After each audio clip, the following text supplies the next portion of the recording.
Halo teman-teman, berjumpa lagi dengan Mimin Ampera Coding di sini. Nah, pada video kali ini kita akan masuk dalam codingnya.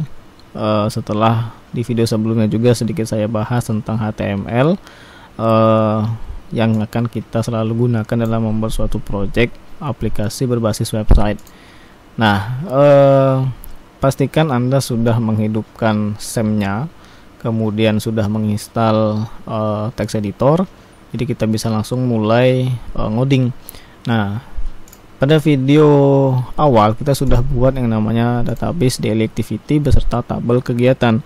Kita akan membuat suatu halaman yang akan menampilkan data yang telah disimpan dalam tabel kegiatan. Jadi kalau kita lihat di sini ada satu data ya. Jadi nanti kita akan tampilkan ke dalam browser ataupun project yang akan kita buat. Nah, sebelumnya kita udah buat file index.php. Jadi kita akan memasukkan ataupun menampilkan datanya di dalam file index.php ini.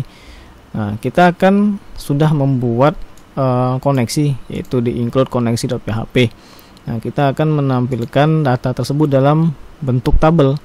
Nah, kita menggunakan tabel yang sudah disediakan, contohnya dari di sini saja. Kalau ingin yang lebih cantik, istilahnya yang lebih enak dipandang. Tapi kalau ingin yang sangat dasarnya, itu kita bisa buat dengan perintah seperti ini. Ini kita kasih jarak dulu ya, HR. Kita kasih enter beberapa baris. Kemudian kita buat sintaks ataupun tabel, sintaks tabelnya itu dengan perintah tabel seperti ini. Nah, kemudian kita buat t-head, ini untuk kepala istilahnya.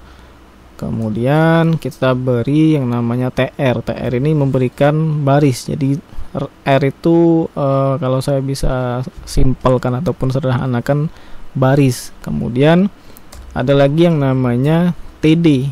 Td ini istilahnya untuk nama kolomnya. Nah, di sini kita bisa kasih yang namanya pertama nomor. Kemudian kita tadi kan kalau kita lihat di sini ada namanya ID kegiatan, nama kegiatan dan tanggal kegiatan. Kita cuma perlu 4 karena kita akan membuat suatu perintah untuk mengupdate dan menghapus datanya. Jadi kita perlu nomor ataupun nomor urut. Kemudian kita masukkan lagi di sini nama kegiatannya. Di sini kita masukkan lagi tanggal kegiatan. Satu lagi kita masukkan aksi. Jadi aksi ini nanti menyimpan untuk tombol mengubah dan menghapus data. Nah, di sini kita masukkan aksi. Kemudian setelah t-head kita masukkan body ataupun bodinya ataupun badannya, itu dengan perintah t-body seperti ini. Kita enterkan. Kemudian di sini kita akan mulai untuk looping istilahnya, ataupun untuk menampilkan data yang sudah tersimpan di dalam database, khususnya di tabel kegiatan. Nah, kita akan membuat dulu perintahnya, itu dengan kita buat dulu perintah ataupun sintaksi PHP-nya seperti ini. Saya enterkan. Kemudian di sini kita masuk dengan menyiapkan variabel nomornya dulu. Jadi nomor kita kasih seperti ini, sama dengan 1 titik koma. Di bawahnya kita akan looping dengan menggunakan perintah while. Nah, untuk looping ada salah satu lainnya, namanya adalah for each ataupun for, dan jadi ada for each dan while, tapi kita di sini menggunakan yang while-nya saja. $data sama dengan, nah kita akan siapkan dulu variabel data yang nanti kita akan tampilkan di dalam looping si masing-masing baris dan kolomnya. Nah, data, kemudian kita akan fetch ataupun tampilkan dalam format apa si datanya tadi. Nah, untuk fetch-nya ini kalau kita perhatikan atau kita lihat di Google, itu ada namanya MySQL fetch. Kita lihat. Nah, di sini mana ya? MySQL aja sih. Nah, kita lihat di sini. Itu namanya ada fetch. Nah, di sini ada fetch. Bukan yang ini. Nah, ada fetch sini, ada yang all, array, assoc, kemudian object dan row. Nah, Kalau misalkan saya pribadi, saya menggunakan yang objek karena perintahnya itu simple, sederhana. Jadi ketika kita memberikan MySQL fetch object seperti ini, kemudian kita masukkan kan kalau tadi si koneksinya itu namanya adalah koneksi nih, kita masukkan nih koneksi $ koneksi, kemudian kita beri tanda bracket seperti ini, tanda bracketnya 1 saja. Oke, kemudian kita akan looping di bawahnya dengan masukkan perintah tr ataupun tr, masukkan lagi dengan perintah td. Nah, kita akan tambah nomor itu dalam setiap baris, jadi menggunakan perintah php echo $nomor seperti ini, dikasih tanda plus plus. Oke, kemudian di bawahnya juga kita copy, ini kan perlu 1 2 3 1 2 3. Nah, ini kita masukkan yang namanya data tadi, data tanda panah ke kanan, masukkan tadi nama fieldnya. Jadi kan tadi fieldnya itu adalah nama kegiatan dan tanggal kegiatan. Nah, itu tinggal masukkan nih nama kegiatan. Di sini kita masukkan data mana tadi, tanggal kegiatan, tanggal tgl kegiatan, tgl kegiatan. Di sini kita untuk tombol kita berikan seperti ini dulu sementara. Kita ingin melihat dulu datanya. Ubah, hapus, simpan. Kemudian ini kita tutup dulu. Di sini perintahnya php tanda kurung seperti ini. Oke, ini kita geser, simpan. Nah, kita coba lihat. Warning, MySQL fetch object expects parameters 1 to be MySQL result object given in bla bla bla 27. Nah, kita lihat di 27. Ini salahnya di mana? Kalau MySQL fetch object $koneksi apa ini masalahnya nih? Sebentar, kita coba pindahkan si include-nya ini, kita masukkan di bawah tadi. Oke, coba kita tanda titik koma, simpan, coba kita refresh, masih tidak jalan. MySQL fetch object expects parameter 1 to be MySQL result.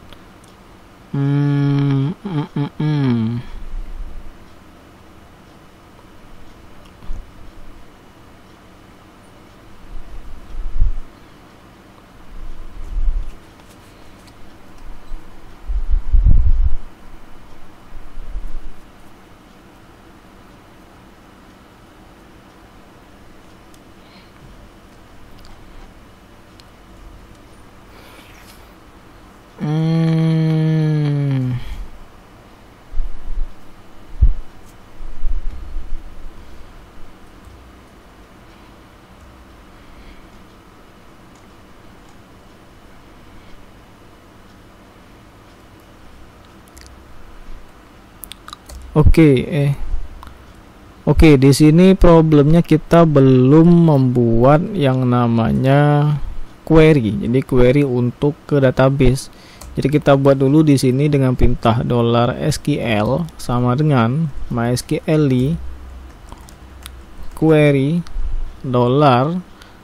kita panggilkan ke koneksi, kemudian tanda koma. Nah, kita isikan perintahnya. Jadi kalau untuk menampilkan data itu kita menggunakan perintah select. Jadi select bintang itu maksudnya kita akan memanggil semuanya. Jadi semua field yang ada di tabel kegiatan akan kita panggil. Nah, jadi kita masukkan select bintang, masukkan from. Jadi kita masukkan kita panggil dari tabel yang mana. Select bintang from, nama tabelnya tadi adalah kegiatan. Jadi kita pilih kegiatan. Nah, ini udah kita kasih tanda titik koma, kemudian kita simpan. Nah, kemudian di bagian ini kita ganti menjadi SQL, simpan. Ini coba kita refresh. Nah, ini udah tampil ya. Jadi di sini udah tampil tapi masih nggak rapi nih. Nah, kita bisa sedikit rapikan dengan berikan perintah di sini border sama dengan kutip 1. Nah ini kita coba kasih, nah udah sedikit lebih rapi. Tapi kalau kita ingin yang lebih cantik, mungkin bisa kita pakai yang dari w3schools.com ini. Ini saya copy. Nah ini sintak untuk CSS nya. Jadi CSS ini berguna untuk mempercantik tampilan website ataupun project ataupun aplikasi berbasis website yang kita miliki. Nah posisinya itu diletakkan di dalam tag head. Oke, jadi seperti ini kurang lebih. Nah jadi ketika kita ini kita buang dulu bordernya, simpan. Kita coba lihat di sini. Nah ini udah sedikit lebih rapi ya. Ini juga udah responsif kayaknya. Nah kan udah responsif, jadi udah mengikuti ukuran dari browser yang dibuka. Oke, nah sedikit penjelasan bahwa dalam CSS itu ada namanya tag ID dan class. Nah kalau kita perhatikan di sini tadi, kalau kita searching langsung ID and class in CSS, nah dia terbagi menjadi dua. Kalau kita perhatikan di nah kita lihat lagi di w3schools.com. Kalau dianya itu ID itu dengan simbol tanda pagar, tapi kalau misalkan dianya itu kelas dalam format titik, nah di sini ada sebutkan ya, ini contoh. Kalau dia dalam format kelas, dia dikasih dalam tag ataupun sintaks titik seperti ini, titik city. Jadi kalau dianya tanpa titik ataupun pagar, dia langsung tembak si sintaks yang kita panggil. Jadi setiap tabel yang ada di dalam halaman tersebut, entah itu dianya ada 2 tabel, 3 tabel, maka dia akan ditampilkan sesuai dengan perintah yang telah dibuat pada bagian head, yaitu seperti ini. Jadi dia akan diatur menjadi font family-nya, yaitu Arial dan sans serif. Kemudian border collapse-nya itu menjadi collapse. Width-nya ini 100%. Itu kalau kita lihat tadi kan, ketika kita resize, dia otomatis mengikuti ukuran dari gadget ataupun tampilan yang dibuka oleh masing-masing usernya. Nah di bagian TD/TH itu mengatur untuk bagian TD dan TH-nya. Jadi ini adalah TH-nya, TD-nya ini masing-masing kolomnya. Nah kita bisa lihat di sini ada namanya bordernya itu menjadi 1, sedikit agak tipis ya kalau kita lihat di sini. Ada warna abu-abu dengan ukuran 1 pixel. Teksnya solid dengan warna abu-abu. DD ini warnanya abu-abu kalau nggak salah. Karena kalau kita lihat di sini juga ada warnanya abu-abu nih. Kemudian ini teks align, istilahnya teksnya itu rata kiri, tengah ataupun kanan. Nah di sini diatur menjadi left. Kalau kita ganti menjadi center, kita lihat, nah dia akan otomatis berubah menjadi center. Oke. Kemudian kita kembalikan lagi, padding ini jarak. Jadi ada satu lagi namanya padding, ada yang namanya margin. Kalau kita lihat di sini di Google, padding and margin. Nah mungkin langsung bisa kita lihat secara langsung ya. Nah jadi mana nih padding, clears an area around the content. Padding is transparent. Kalau misalkan margin, outside the border. Jadi kurang lebih seperti ini penjelasan dari si margin dan si padding. Kalau dalam format gambar mungkin kurang lebih seperti ini, kita bisa lihat. Nah seperti ini padding, sedangkan yang margin di sebelah kanan. Jarak antara masing-masing boxnya yang di luar box. Mungkin mana lagi contoh yang gampang ya. Nah seperti ini kurang lebih. Mana lagi ya. Nah ini juga mungkin bisa jadi bahan untuk dipahami dalam membedakan margin dan padding. Oke, kemudian balik lagi ke sini, ada yang namanya TR dan THC. Jadi setiap ada TR itu memberikan background color warnanya abu-abu. Karena kita data yang cuma 1 yang nggak ada. Nah kita testing nih, kita masukin data lagi, insert nama kegiatan, misalkan tidur seharian, misalkan. Waduh ini kacau nih, tidur seharian. Tanggal kegiatan kita pilih misalkan tanggal 26, kemudian kita pilih go, mencoba kita refresh. Nah ini udah berubah ya. Jadi dia udah warnanya selang-seling, warna putih sama abu-abu. Ini kita masukin lagi, coba datanya, insert, kita masukkan nama kegiatannya itu main games. Kemudian kita masukkan lagi di sini tanggal 25, go, kita refresh. Nah, dia udah warnanya putih, abu-abu putih seperti ini. Jadi kurang lebih seperti ini untuk pembuatan istilahnya read ya. Kalau di sini read, jadi ya dalam suatu pemrograman ataupun pembuatan aplikasi dia terbagi menjadi 4, ada create, read, update, dan delete.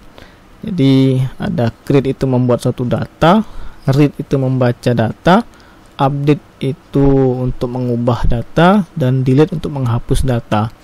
Jadi istilahnya CRUD, CRUD. Jadi seperti ini kurang lebih itu CRUD seperti ini ya.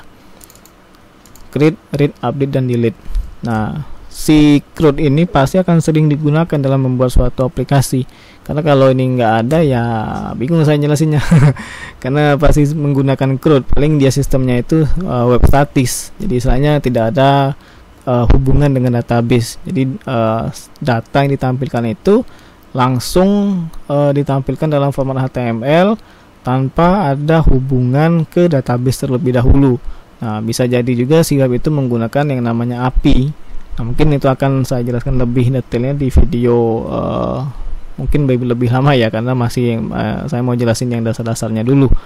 Oke, jadi mungkin begini saja untuk proses penampilan suatu data dari database menggunakan bahasa pemrograman PHP. Nantinya akan kita buat untuk halaman penambahan, kemudian mengubah data dan hapus data. Sampai jumpa di video selanjutnya dan semoga bermanfaat.